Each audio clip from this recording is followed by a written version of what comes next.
is the Hot Zone. Engaging with the news in a whole new way, international war correspondent Chuck Holton brings insight into areas of crisis and lets you help those affected. My name is Ali Medina. I'm originally from Syria.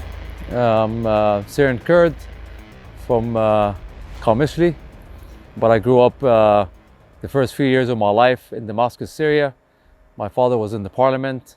My mother was a lawyer for the previous Deputy Prime Minister of Iraq and his sons, Al-Imam Mustafa Atlas. We left Syria early on. When I was 2 years old, probably like in the 70s, my aunt's husband was the kind of like the acting president in Syria, Abdulhamid Sarraj, and he's the one who founded the intelligence services in Syria. So for political reasons, we had to go and file for refugee status in Cairo, in Egypt. So I grew up in Egypt. Fast forward about 20 years, I ended up going to the States.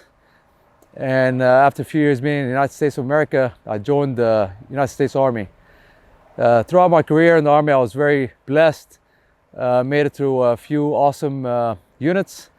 And when I did that, I was fortunate enough to come back to Syria, the country that I was born in, and help liberate the people from ISIL. So it's crazy enough right now that I volunteer with the Free Burma Rangers. I do have many hats. I can translate because I'm fluent in Arabic. And also, I was here before on many deployments, so I know who's who and what's going on, so I can help Dave Eubank, the founder of Free Burma Rangers, plus I drive an ambulance and such, whatever needed. So I'm here in Anisa, and it's crazy how things work out. To see how Anisa changed from 2016 when I was here, now it's 2021, and people are much happier. You know, there's a few different hospitals here to help the people. The only sad part, when we pulled out of Syria around October 2019, we kind of like abandoned the Kurds over here, and Turkey moved in with their fake proxy FSA, Free Syrian Army, that nothing but ex-jihadists from the Islamic State and Nusra Front. That's sad. So they're about 500 meters away from our location at this time. And I was thinking about a few minutes ago, you know, we have a few volunteers here with their family, and I was talking to their kids today. We went out to get some falafel, some food, and we're living kind of a, not really a normal life, but as much as we can. And I was thinking about 500 meters away, these people are probably like living the same way. You know, we're all human beings and we should love each other. But I know, like, if they move forward, we're gonna have to help the people here. We don't fight with the Free Burma Rangers. We just evacuate wounded and killed and help the kids here and their families. But it's gonna be a really tricky situation. So sad. So the people here, I was talking to a few people yesterday here, me and Chuck, about like how they feel, and they feel like, you know, they have their baggage, everything is packed and ready to go at a moment's notice. So that's not a way to live their life, and it's so sad because the people are awesome and they're very nice. They just want stability. They just want a normal job, food on the table, take care of their families, and a place to live. They're not asking for much, and they can't even get that. This was a school before. So behind me, that was a school. The two flags over here, the flag on the left is the Syrian flag, and the flag on the right is the Ba'ath Party flag, the party of the regime, you know. And then above it, there's the YPG, you know, like writing on the wall, and the Yat. So whoever, I don't know next, is it going to be the Turkish flag on top of these flags, or the FSA flag, or else? So the people are tired. In Anisa and many areas in the country, like me and Chuck a few days ago, we were in Raqqa, we were interviewing people, and they're a lot happier there. It's kind of further from the front line, and they told Chuck that you know, like, they're a lot happier now. They have hope because under the ISIS control, they was just looking for their next meal, you know, the survival, just a loaf of bread.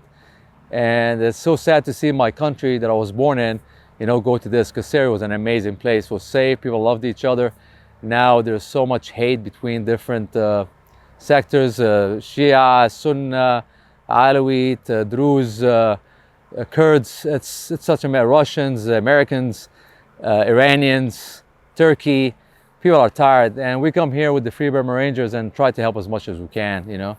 I know we don't make so much different, but we try to make as much as possible. So explain, like you're talking to a sixth grader, the different factions that are involved here in INISA that are fighting over this, and how these power politics come into play. So you got Turkey and the FSA. So you got Turkey and the FSA, and you got the Syrian Democratic Forces that we support, America support. We have the YPG and YPJ. They're under the umbrella of the SDF. We have the Christians group that also under the umbrella of the Syrian Democratic Forces, SDF. You have the Russians over here. You have Americans not here immediately, but close by. You have the regime, but they don't do much. Like the regime fighters over here, the regime army, they don't do nothing really. I saw them and I talked to a lot of Kurds. They have no control over anything. They just sit there. Explain what we did yesterday walking down the street. Now we could see all the different parties. So yesterday we were walking down the street, and Anisa is about 100 meters from this location right here. They have a few shops, nothing much in them, just the necessities. And we saw the regime. They're allowed a few hours a day to come here and shop. So they were like just getting bread and oil and some water, nothing. They don't have much money to get whatever, because the people here on the front line from the regime, they're not the 4th Brigade or they're not like anything important. They're not special operations or nothing. The regime mostly send people here that can't do anything, so they're just here to say they're here, that's about it. And actually I was talking to a woman yesterday and about education for the kids, because you have like about 11 generations now and they're uneducated. So I don't know what's the future of this country. So she told me it's up to the kid which grade he want to be in. So for example, a 9-year-old, instead of being like in 3rd or 4th grade, she can choose to be in 6th grade or 1st grade. It's up to her. She can be like in a week in a 1st grade, and then she's like, hey, I want to go to 6th grade. So it's kind of uncontrolled, it's chaos, but the families are happy, at least they're going to school. Because most of the kids right now, they don't know how to read or write. And one of the moms yesterday, she's actually the head chef here for the hospital. She was feeding us, and she was telling me that she's sick and tired of her kids because all they play with is like fake weapons that they make out of wood, and they get the rocks as grenades, and they just play war games all day long. And the parents are trying to avoid this from happening, but they can't.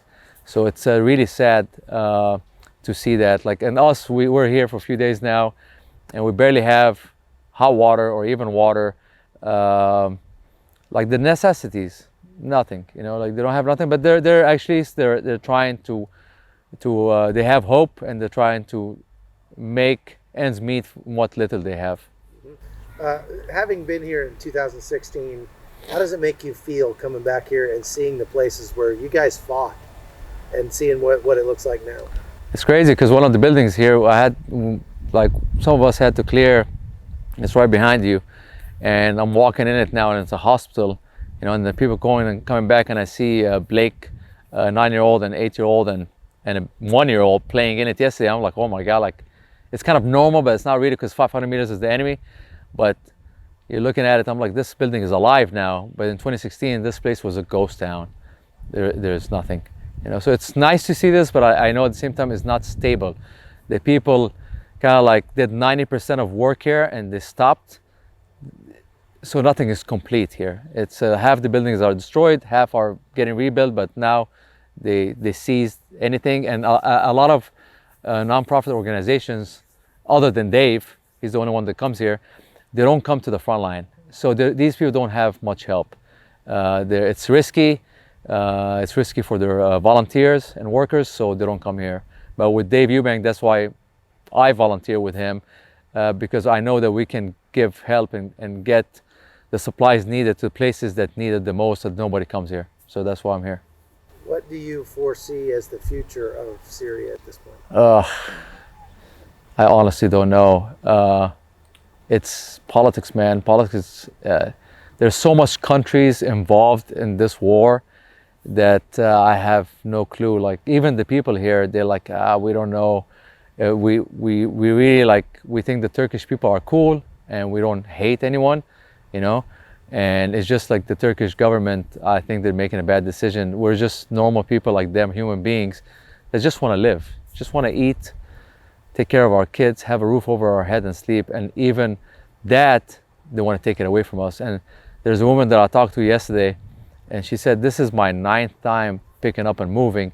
And we have no money to do that. And we don't know, like they used to, their kids have nightmares, they have PTSD. I thought I do have, I know I have PTSD, but I'm a grown man, spoiled in America. I have everything I need and more than I need. And I listen to her stories and I'm like, oh my God, I'm so spoiled. Like, why do I even get depressed in America? Like these people have absolutely nothing, you know? They're just asking for the minimum in life and they still don't have it. And their kids, she said, like her 9-year-old, he doesn't leave the side of his father.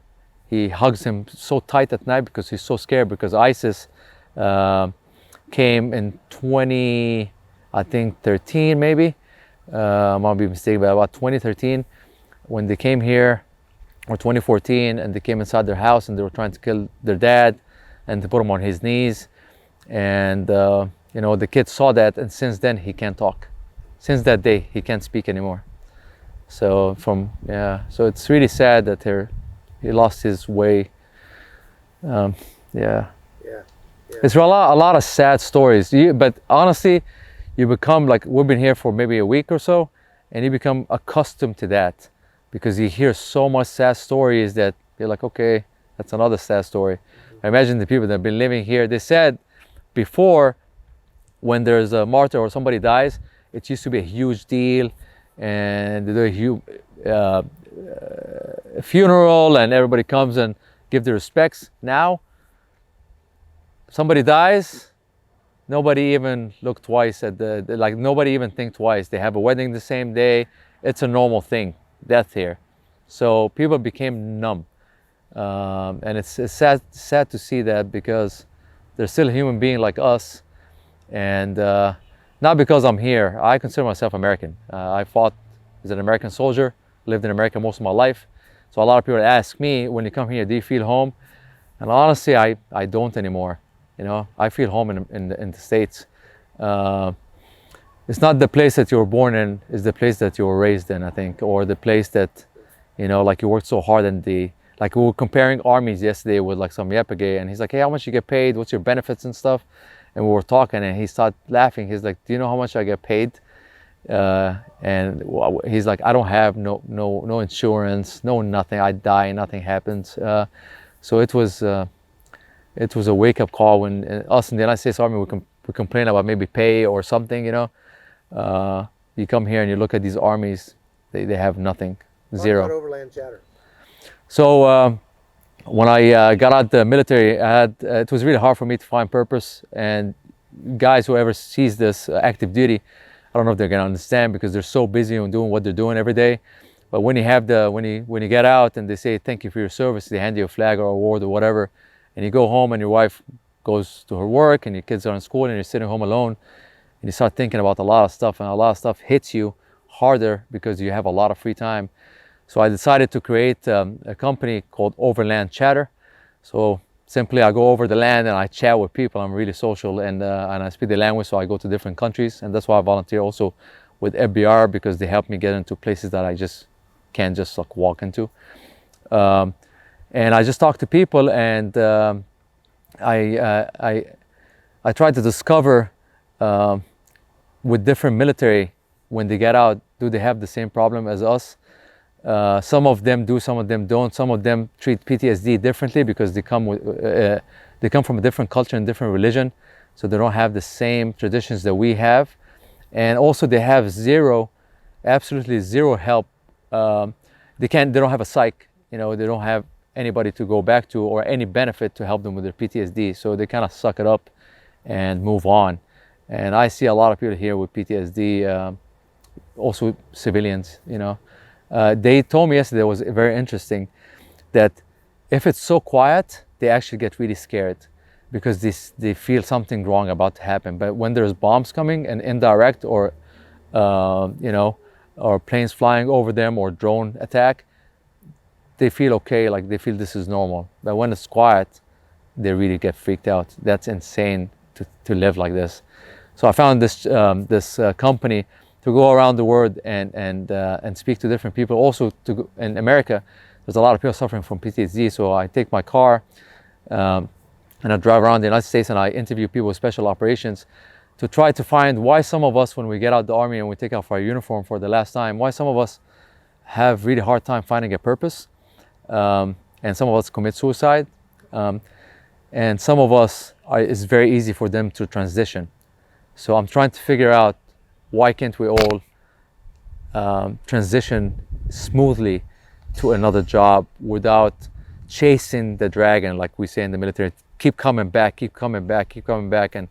And so I'm still on my journey trying to find this answer to this question. What do you think Americans need to know about Syria?